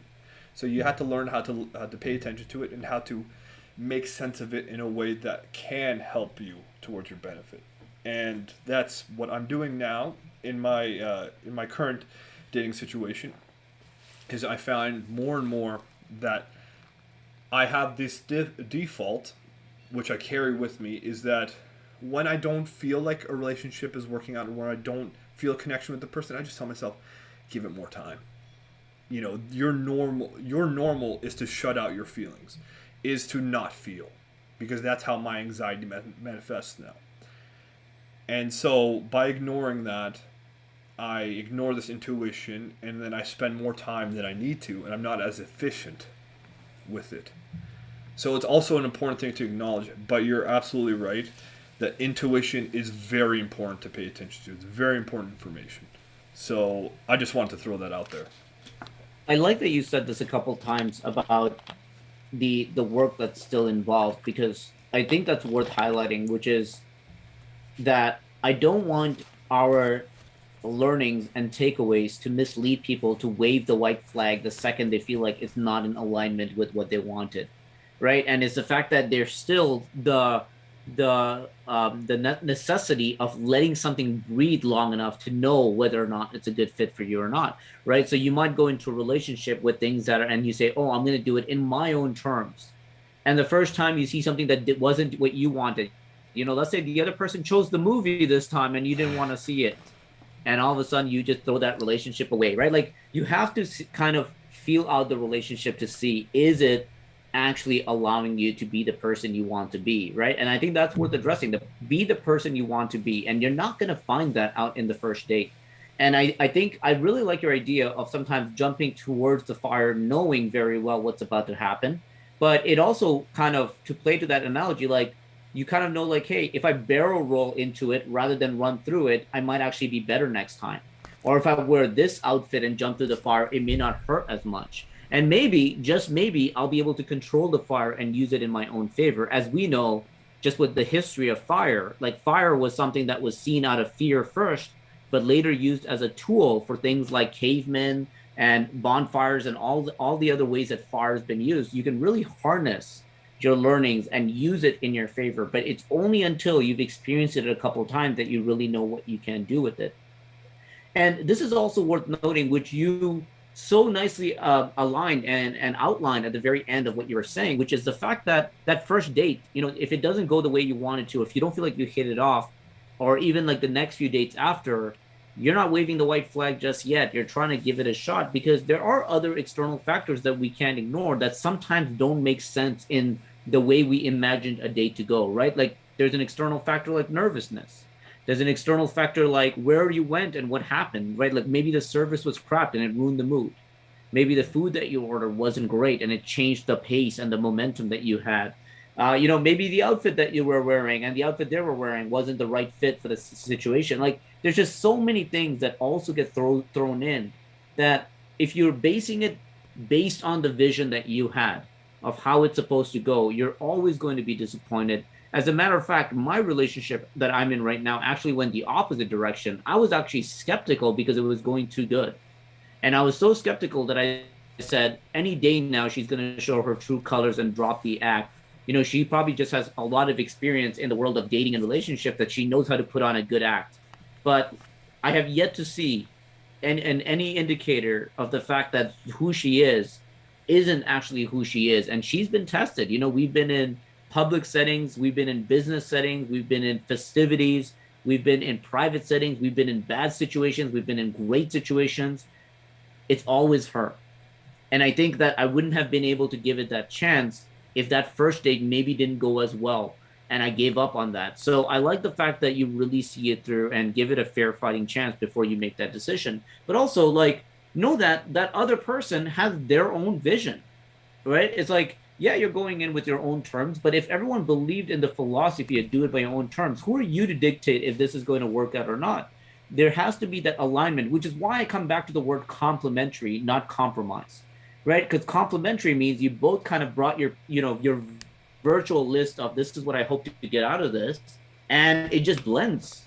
It just the colors come together and it creates your next favorite color. You love it so much that you're like, this is what I want, even more than what I thought I wanted. And that's where it gets really, really beautiful. And you don't get to experience that if you haven't give yourself enough opportunities to get out there and experience that. And as you said, really giving it that extra breathing room in order to see it to full fruition. Yeah, and I think you described such a perfect analogy towards that. Is that you blend your own colors to create your new next favorite one. I think that's such an important thing to recognize too. Is that in the process of getting to know someone and creating this relationship, is that both of you become new people and you create this kind of new life together, and that's important to recognize that you have to see how that works and you have to give that time and patience and you have to be able to communicate that well and function together to allow for that. I think as well, the hallmark of a good relationship is one that builds together and that maintains that, because it's so easy to think that it has to unconsciously work out, because if it doesn't, then that means it wasn't meant to be. But the truth is how, like, if you live in your room, live for a month and just don't do anything. Don't do anything to clean it up. See how messy it gets, and that's just through unconscious living, right? But if you consciously, either reorganize stuff or put things away that needs to be, in a way that, like, is orderly, then it's going to maintain itself. And of course, you still have to clean it up, and that's where you can argue the. If we're going to make an analogy, that's where the arguments happen when you actually have to do the active work of cleaning it up. But as long as you communicate the way of being in the relationship with the other person, and live on your own terms, but also find out their own terms, and then see how they blend together, and be conscious about that, and consciously communicate how that's supposed to work to both of your benefits without having those added expectations that are naturally placed on us through our upbringing, through society, and all of that, then it becomes something truly beautiful, I think. With relationships in particular, it's romantic ones, I mean. That's where it gets challenging, especially where a lot of people don't subscribe to that idea yet, I feel, or they might think they do, but there's this unconscious kind of programming that we had to work through, and that both parties, even me, like, I talk about this, but I don't have everything figured out. I'm still figuring things out, so I have to be able to communicate like with the other person to be able to figure out what it means. What Because I may not know everything about myself, and the other person may not know everything about herself, and we don't know how we fit together. So how can we naturally know what to do when we don't talk about it? And they could point out the things that maybe you don't know about yourself, and maybe it is something to actually take into account, and maybe it is valid information. Maybe it could be off, and that's where the context and the self-reflection and the awareness come into play, and vice versa. And you can see how you blend together. And when you blend together, are you a better person for it? Are you more of the person you want to be? And I think that's the most important thing to ask.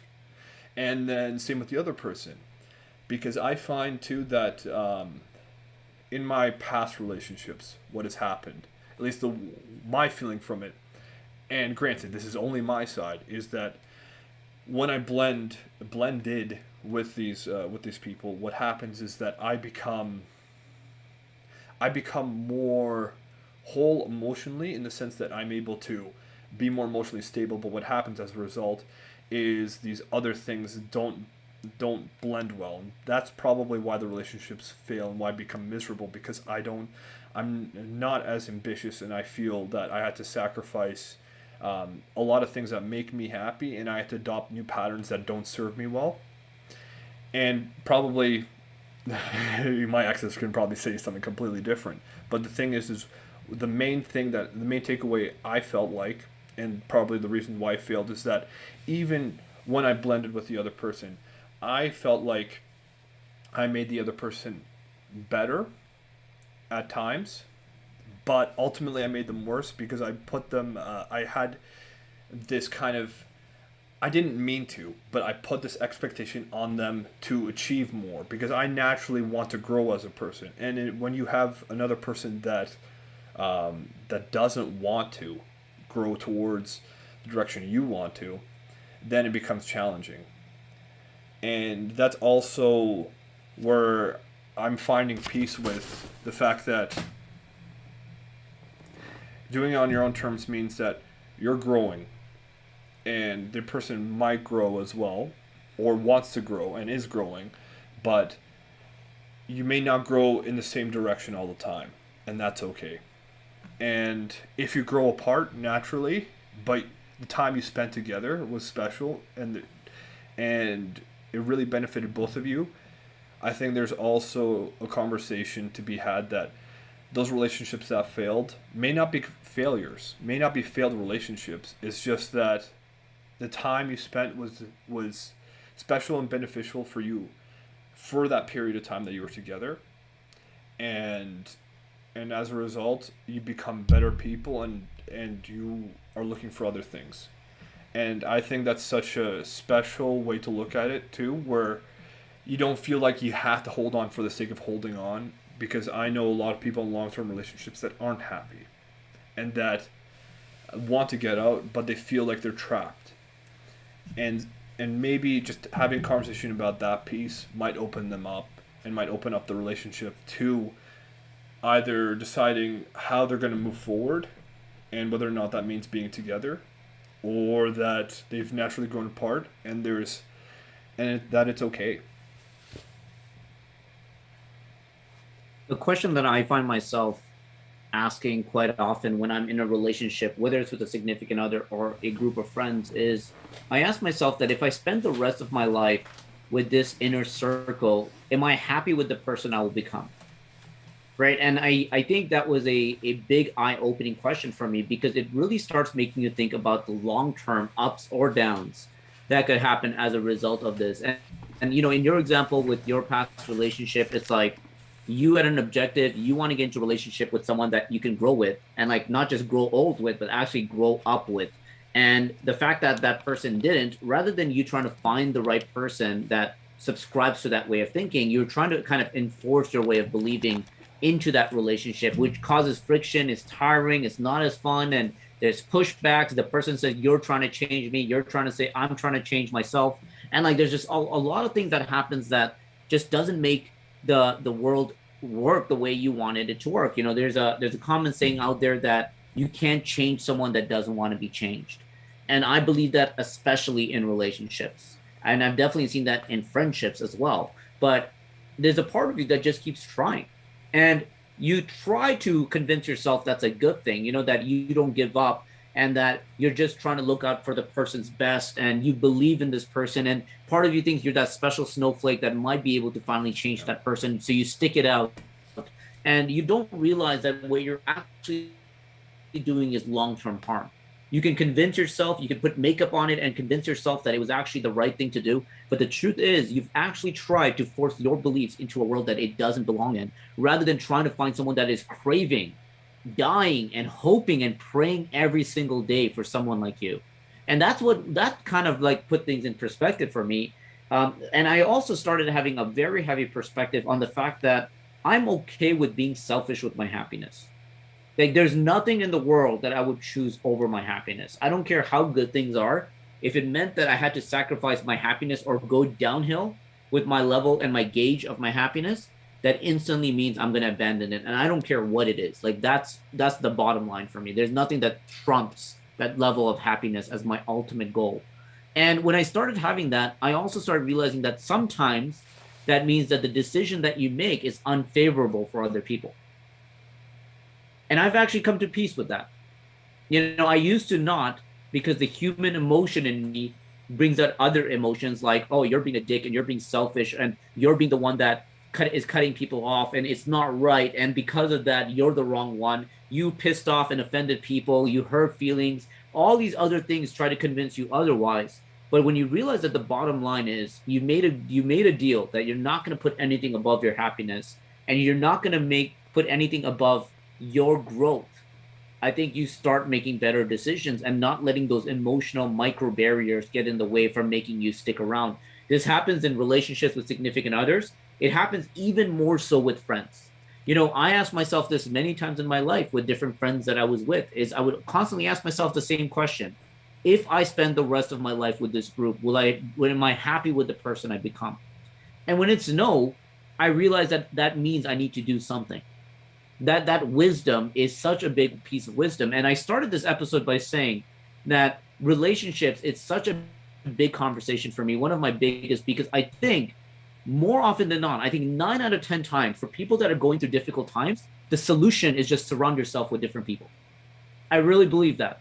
Is if I was going through a life and weight loss and getting in shape was my ultimate struggle, is it so hard to believe that if I change my circle to 10 gym rats that all they do is talk about fitness and nutrition, that I wouldn't naturally start picking up those habits and putting that in play? I mean, you are just one example of someone that lives a healthy life, and you're just one person that completely changed my mindset around working out and nutrition. Imagine if my entire circle was like that, how much more fuel would be added to that layer. Is it so hard to believe that you wouldn't be earning more money if you started spending more time with people that make significantly more money, right? It's those realizations is the understanding that I have that you don't need to be okay with where you are. And the reason I think most people are afraid to move away from something that they're in, especially if it's not favorable for them. If it's not, if it's actually stunting their growth and their level of happiness, I think the biggest reason most people stay there also ties in with what I said with why people run back to their exes, right? It's that lack of confidence that I don't think they can find someone better. It's that lack of that feeling of being desired, even as a friend. And also, there's that fear of like, I don't know if I can find anyone else. And it wasn't until I entered the world of digital and social media and really understanding how community building works online that I realized that it's actually one of the easiest things we've ever had in this planet that didn't exist even a generation ago. You know, an opportunity that we never had, which is simply the fact that you can change your entire life by just spending some time online finding the right people to surround yourself with. You can change any part of your life. You want to get more spiritual? You can find a group that'll make you more spiritual. You want to make more money? You find the right people. You know, I've gone so heavily into the world of investing in the last year, and I've made so much money investing. And I've only made that because I started surrounding myself with people that are in the world of investing. So it's possible. And 9 out of 10 times, it's the answer is that realization that if you just change, if you're unhappy with who you're surrounding yourself with and you just change that, that your whole life could start falling into place. And it boggles my mind how little that's talked about. I know we kind of see that cliche quote sometimes of like, you know, your network is your net worth or something like that. But the real underlying meaning of being able to get into a happier place, like forget the financial part, just being able to be in a happier place 9 out of 10 times involves just being around the right circle of friends. Yeah, I think so as well. Like we discussed earlier, and well, I referenced your discussion towards you are the sum of the people you are with.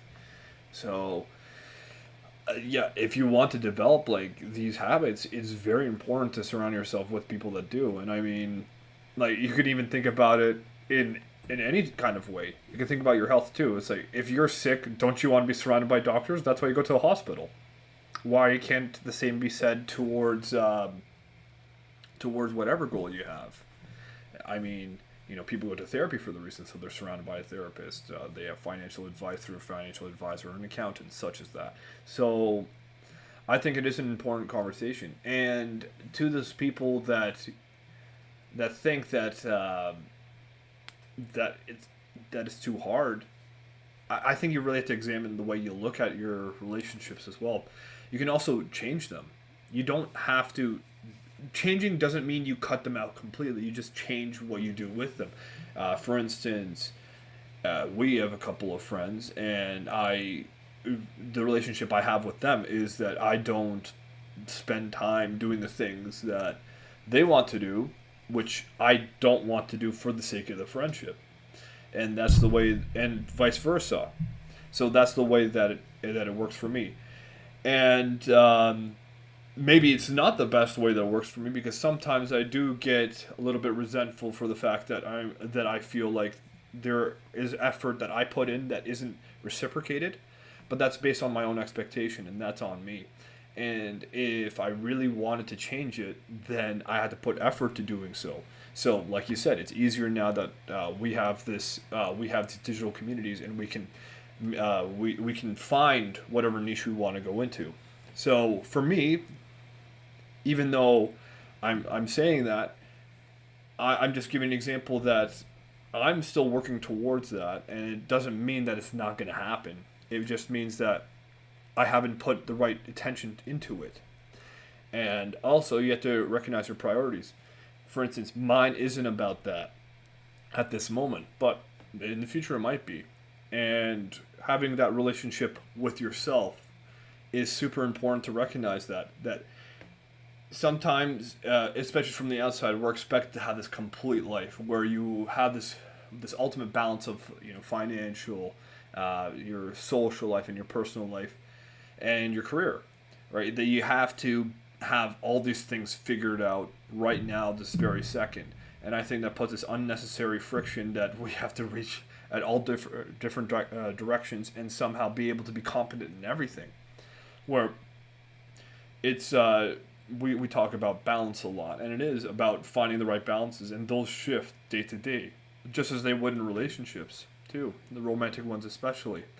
If you're going through a hard time, maybe it is due to the fact that you've been neglecting it and you have to readjust that balance, or vice versa, that you put too much time towards it and you end up neglecting these other aspects, and those are what's making you unhappy.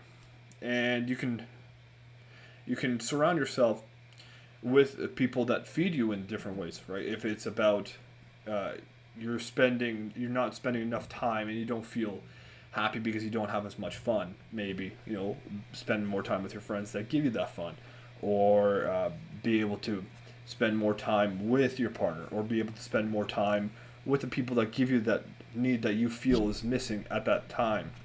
I think i think now too that we talk a lot about how important it is to have these people in your life that you want. It's very important to understand that you have to know what you want and you have to know what your needs are too, and those are separate things which kind of become colluded in a sense, because you never can know who you are 100% of the time. And I often describe myself as incomplete, and people can take that as a negative, and maybe it is a negative because of the word I use, even though I love the word because it just sounds very full. And I I see that in the way that the balances in my life in this moment are not to my liking, but it's for my betterment for the future for now. And then eventually I'll be able to fix that. And there are some times where I'd like to go in extremes in certain things. For instance, I'm an extreme now where I'm studying for my board exam.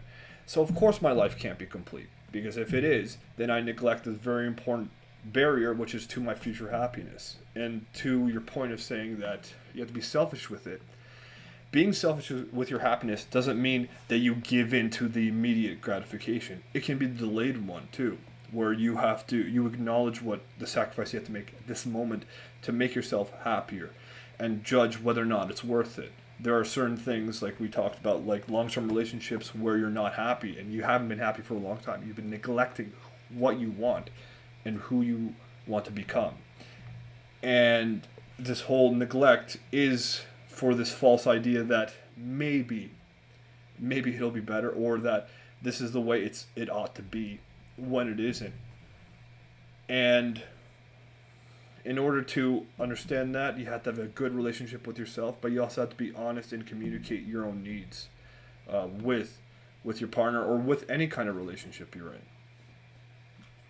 I also subscribe to the mindset of being incomplete, because I think that is that pursuit that you kind of take to the grave with you, right? Like trying to figure out as you go. And the beauty of doing this podcast in real time every single week is the fact that we're still learning and we're still reflecting, which means that it's episode 7. We may come back in like episode 23 and being like, hey, I changed my mind on everything we said in episode 7. And I'm excited for that, because what happens with this show is that the ones that are listening with us gets to kind of follow this journey of growth and the journey of thinking and how things may be different, right? Like the relationship we talked about with our parents. Like if we started our podcast in the middle before we did that, we might have actually seen that full progression of us going from resentment to respectful. And I think that's kind of beautiful in the world of podcasting, is we kind of get to evolve as we go. And you're right, there's no figuring out. It's really about learning as we grow and sharing as we grow, and hoping it continues to fuel the fire that makes us grow, which I think is very important. I'm in the tail end of Jordan Peterson's book, 12 Rules of Life, and I'm down to the last rule right now, and it's such a great read. And the rule that I was just reading about talked a lot about the story and the origin story of Superman, the comic book, the comic superhero, Superman. And when he was created initially in the 1950s, the story that was being told was this indestructible human being, or this indestructible alien that could do everything, right? It could leap tall buildings in a single bound. It could fly. It could hit a baseball out of this universe and it will never come back. It could do all these things, and it was just completely indestructible. And then around 1960s, what happened was Superman went from the number one superhero to actually being considered boring. And what they decided to do was, hey, let's give him more powers. Let's let him shoot laser beams from his eyes. Let's let him blow wind and Please turn our entire planet into the Arctic, and let's give him all these other additional powers because that's going to make him cool again. But the problem was, as they started making him better and better, he started becoming less relatable. He started becoming someone who didn't have a purpose in life, who had no reason to get better because there was nothing slowing him down. As a matter of fact, the writers were challenged with coming up with new stories because they didn't know how to keep it creative enough to actually give him a challenge, a drama in the story. So once again, the readers got bored. It wasn't until they tripped and accidentally landed on this plot line of something that they called Superman's weakness going forward, which was a green meteor rock that they now call kryptonite. And they realized that by giving him that weakness, it started acting in a way that gave Superman a purpose in life and more creative ways to navigate through the world. And what it started doing is making the readers interested again because it started giving superhero iconic relatable stories of weaknesses and being vulnerable and how to be able to deal with that and how to be able to still have the confidence regardless of that weakness. And it started giving people lessons that made them connect with Superman and ultimately allowed him to be the number one superhero in the world yet again. And I think that comes back to, I think what Jordan Peterson was trying to illustrate is the meaning of life. It's like, it's those challenges and conflicts that gives us purpose. And it's those challenges and conflicts that makes us want to do better and be better. And if we didn't have those, there's just no reason to live. There's no reason to be because it's where we just don't have the purpose of getting better and growing, which I thought was a great way. Not to mention I'm a huge comic book fan. So to me, I really related with that story and I thought that was great. Another quick thing I wanted to share with you here was something that someone said to me recently when I was talking about this whole cutting people off story. And what she said to me was really powerful. She said that you don't need to cut people off. If you just keep growing, the branches will just fall off. And you're going to grow new branches and they'll be healthier and stronger. And I thought that was a beautiful way a beautiful thought that came back to my mind as I just heard you explain that you don't necessarily need to cut people off. The people that are meant to grow with you, even if it's not in the same direction, will grow with you as you're growing. But the people that are unable because of compatibility or lack of compatibility, they're just going to fall off anyways. And I think I believe in that so much too. I don't actually go out of my way to cut people off. I just focus on my North Star. I just focus on growing the direction I want to grow. And if it so happens that branches fall off, all that means is that I didn't need those to keep growing. And I keep moving in that direction. And the last thing I wanted to just share really quickly, I just Googled it because I read it previously, but I wanted to get the metrics right. It was doing a comparison of how sharks grow in a tank, right? And it said a shark in a fish tank will grow 8 inches, but in the ocean, it will grow 8 feet or more. And then it says the shark will never outgrow its environment and neither will you. Many times we are small-minded people and don't grow. Change your environment and watch yourself grow. And I think although we're talking about better relationships and maybe changing the people you hang out with, the environment doesn't just mean the people. The environment could be the opportunities you allow yourself to be presented in. If I lived in my room every single day and didn't give myself the opportunities of going out and spending time in more environments, and as we talked about better experiences, I'm going to lose out on opportunities that I could have got if I just went out there. Maybe I would have met someone. Maybe that conversation would have resulted in something else. Our friendship, you and I, came out of that same example, right? It was me being invited to come to hang out to your house. We've never met. I had all the reasons to say no, but if I didn't change my environment and surround myself in a space that allowed me to create that relationship with you, we wouldn't have this podcast. And gosh, it terrifies me to think about how much other things I wouldn't have. So I can be more thankful that I've done that. So the idea that you grow when you change your environment or you stay small if you stay in a closed environment is a fascinating concept. And I wanted to bring that in here as we wrap up Camille, our season break episode, which, I said at the beginning, I couldn't pick a favorite episode because it's like picking a favorite child, but this one would definitely be up there. I'll just throw it out there. I love how open you are willing to get, man. Thank you for sharing your story about your relationship with your mom and the transition and your family story, the relationship with your friends, the relationships that you've had with significant others in the past, the good, the bad, and the ugly. I think this show is what it is because of our ability to actually throw it all into the ring. And I'm forever grateful to be able to co-host with you, Camille. Thanks again for jamming with me today and for another incredible conversation. Thank you so much. And likewise, thank you for sharing everything.